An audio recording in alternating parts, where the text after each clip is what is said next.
জুলাই জাতীয় সনদ আদেশের আরও স্পষ্ট ব্যাখ্যা চায় এনসিপি। দলটি বলছে, জুলাই সনদ বাস্তবায়ন আদেশ এমনভাবে জারি করা হয়েছে যে এটিকে ক্ষমতাবানরা নিজেদের মতো ব্যাখ্যা করার সুযোগ রয়েছে। গণভোটের জন্য যে 4টি হ্যাঁ ভোটের প্রস্তাবনা রাখা হয়েছে তাতেও অস্পষ্টতা রয়েছে। দলটি বলছে, অস্পষ্টতার কারণে জুলাই সনদ পরিপূর্ণভাবে বাস্তবায়ন হবে কিনা তা নিয়ে সন্দেহ তৈরি হয়েছে। মানিক শিকদারের রিপোর্ট। নায়াসিনামাইড ও স্যালিসাইলিক সমৃদ্ধ লিলি ফেস ওয়াশ যা ফেসের ডেড স্কিন সেল দূর করে দেয় দ্বিগুণ ফাস্টার ব্রাইটেনিং। এর আলোকে আমরা গণভোটের ব্যালটে উপস্থাপনীয় প্রশ্নও নির্ধারণ করেছি। জাতির উদ্দেশ্যে প্রধান উপদেষ্টার ভাষণের একদিন পর জুলাই সনদ ও গণভোট নিয়ে জাতীয় নাগরিক পার্টির সংবাদ সম্মেলন। সেই প্রশ্নের মধ্যেই অন্যান্য সাংবিধানিক এতে দলের সদস্য সচিব আক্তার হোসেন জানান, জুলাই সনদ বাস্তবায়ন হবে কিনা তাতেও প্রশ্ন উঠেছে। গণভোটে সংস্কারের প্রস্তাবগুলো 4টি ভাগে ভাগ করে কিছু কিছু সংস্কার রাজনৈতিক বিবেচনাকে প্রাধান্য দিয়ে অগুরুত্বপূর্ণ করা হয়েছে। নানা পক্ষ এখানে রয়েছে যারা আসলে নোট অফ ডিসেন্ট সহকারে জুলাই সনদকে এবং এই গণভোটের ফলাফলকে তারা দেখতে চান।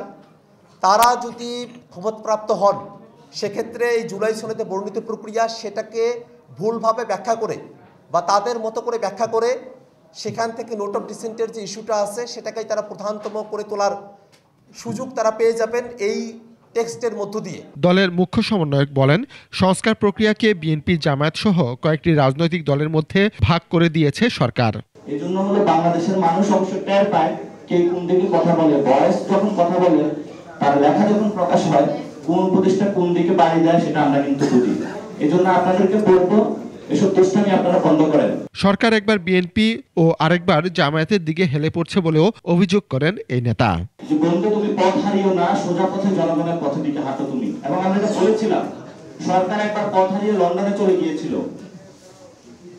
সরকার আবার পথ হারিয়ে জামাতের দিকে চলে গিয়েছিল। এজন্য বলবো, সরকারের পথ হলো জনগণ, সরকারের পথ লন্ডন নয়, সরকারের পথ হলো বাড়িপাড়া নয়, সরকারের পথ গুলশান নয়, সরকারের পথ সরকারের জনগণের পথে হাঁটতে হবে। আমরা সরকারকে আহ্বান জানাবো ওই পথে হাঁটার জন্য। দ্রুত নির্বাচন হওয়া জরুরি, তবে চলমান পরিস্থিতিতে নির্বাচন নিয়ে সংশয় প্রকাশ করেন নাসির উদ্দিন পাটোয়ারি। আপনি এই সনদে স্পষ্ট করুন। মানিক শিকদার, 21 টেলিভিশন, ঢাকা। সমাবেশ করেন। এ সময় মহাসড়কে প্রায় 1 ঘন্টা যান চলাচল বন্ধ থাকে।